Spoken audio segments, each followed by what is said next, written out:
Silksong is right around the corner, but we can't forget what kicked off this whole wonderful adventure. And so to honor the original Hollow Knight, my brother and I have designed 5 custom charms for you to enjoy. I'm Holland and this is Charm Forging.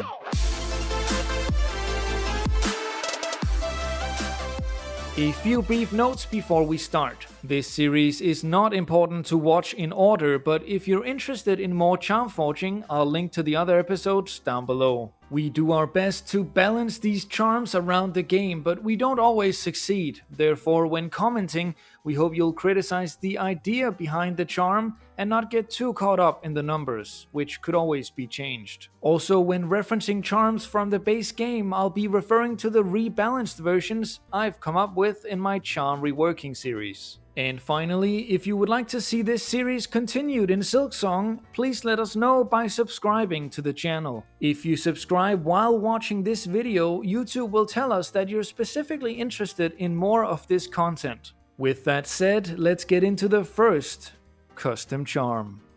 Number 1. Hypergrowth.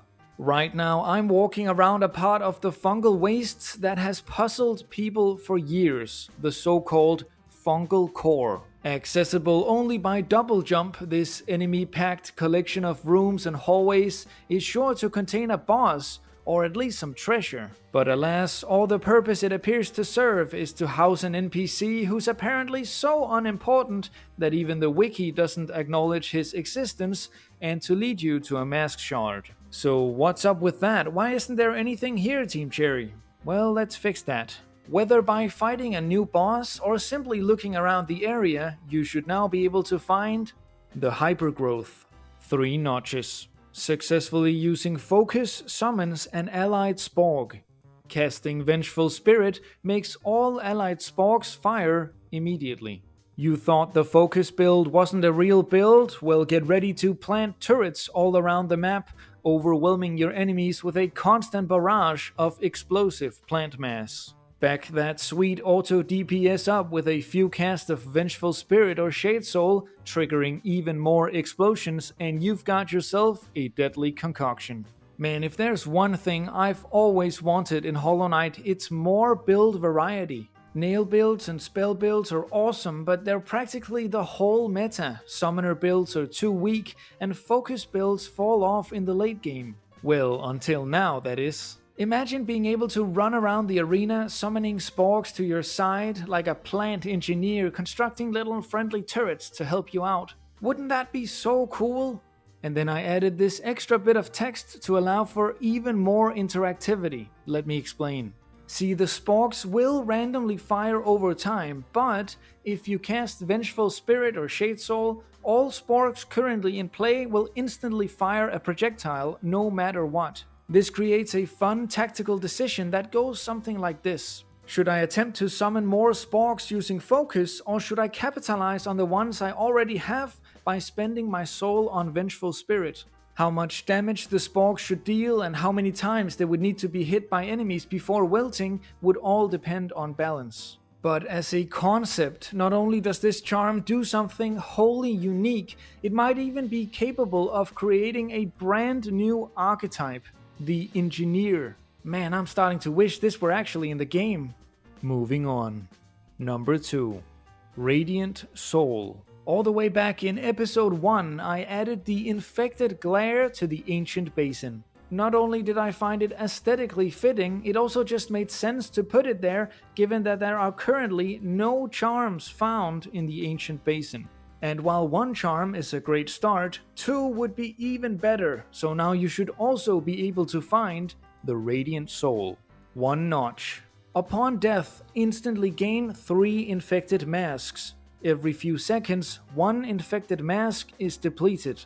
Recharge this ability at a bench.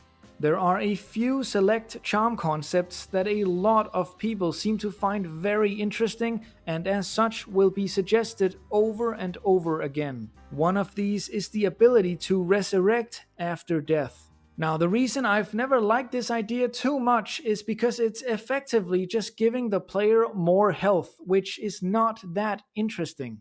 So if you're gonna resurrect the player, there has to be some reason. Well, here is that reason. Having a radiant soul might sound awesome, and maybe you're even confused about its low cost of only 1 notch. But remember, this is Hollow Knight. The archetypical meanings of light and darkness have been turned on their heads, and radiance is now merely a symbol of deadly infection. Equipping the Radiant Soul makes your heart glow with a sinister light, and once you're defeated, your body is instantly brought back to life again, reanimated by that same radiant glow. However, you now only have 3 infected masks to your name, and over a short period of time, those masks will disappear and you will perish for good. So before this happens, you have a choice to make. Do you keep fighting whatever just brought you to 0 masks, hoping to slay it before the timer runs out? Or do you look for an opening in the chaos to sneak in a heal, staving off the infection and stabilizing yourself?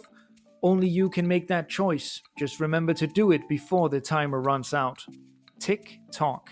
For those of you who think being resurrected after death sounds way too powerful for a 1-notch cost charm, just remember that in practice, all it's doing is giving you 3 lifeblood masks on a timer. Man, I would love to see different kinds of masks in Hollow Knight. Imagine having more than just regular and lifeblood masks. They could all have unique and cool abilities. Anyway, next charm. Number 3. Mark of Mourning. Given you had the interest in doing so, you could rank order each mask shard based on how hard it is to get. So imagine doing that, then bring to mind which one you would consider the hardest to get. I'll give you a second. I imagine a lot of you thought of the same one, the mask shard you get for bringing the trader's child a delicate flower. Man, that trip took me a lot of tries. And all for a lousy mask shard? Not to sound ungrateful, but given all that hard work, what if the Grey Mourner were to also give you the Mark of Mourning? 3 notches. Slain foes rise to fight by your side.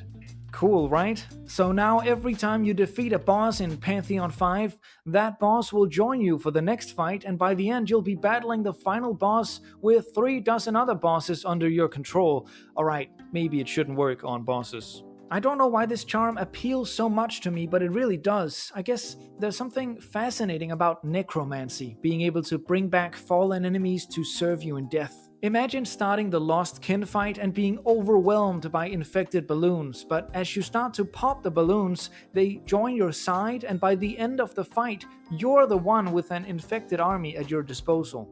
Man, how awesome would that be? Number 4. The Seal of Siblings.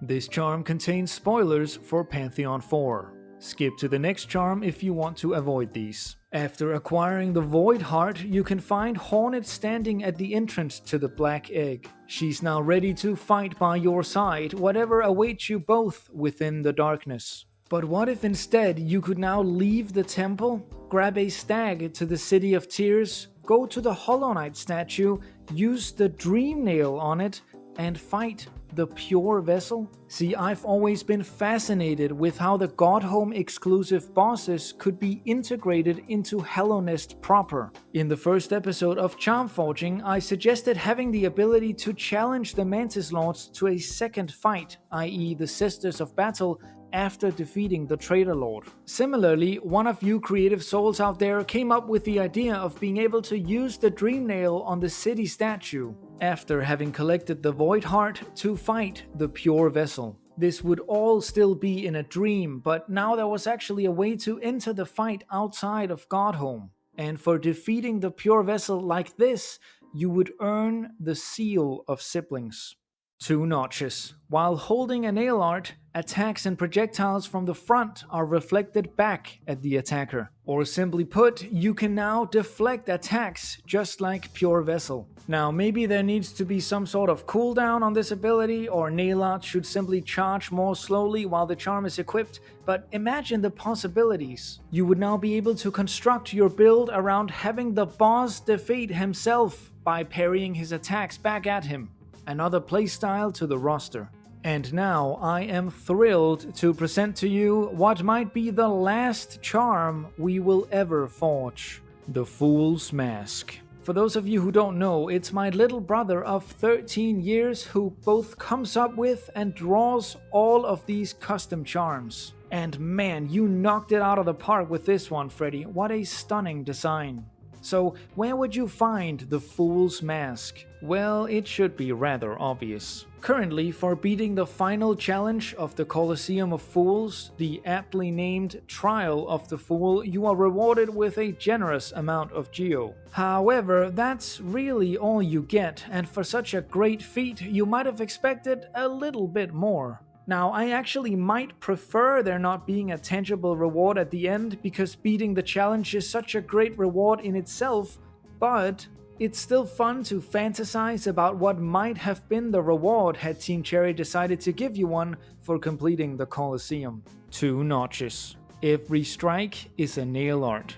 One of my favorite things when it comes to video game rewards is being able to condense a cool ability down to just a few words. And this charm description definitely fits that criterion. Now, whether you like the effect or not is obviously not for me to decide, but let me tell you why I would love to play with the Fool's Mask. Firstly, let me just explain how this would work. When pressing the attack button to swing your nail, your character would instead do a Great Slash. When attacking while in a dash, you would do a dash slash, and while holding the up input while attacking, you would trigger a Cyclone Slash. Holding down and attacking would still allow you to pogo just because that ability is so essential to high tier play. What this effectively would do is decrease your attack speed but increase your damage, allowing you to fight bosses using powerful calculated strikes. A much different playstyle to the quick slash infested meta we're all very much accustomed to.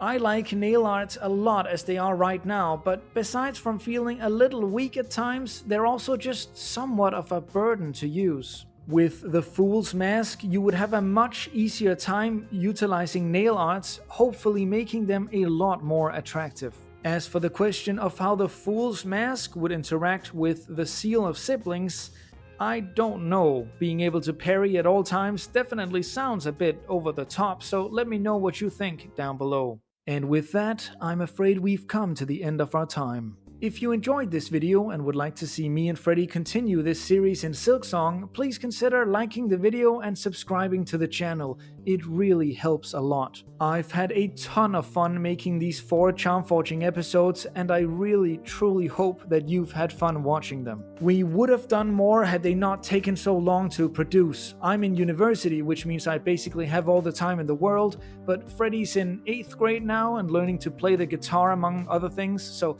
he's not always available to draw. Still, being the creative brothers we are, we'd love to create more custom Hollow Knight content in the future, and we hope to have you along for the ride. With that said, I'm Holland. And I'm Freddy. Thank you so much for watching, and I hope you have a wonderful day. We'll see you next time.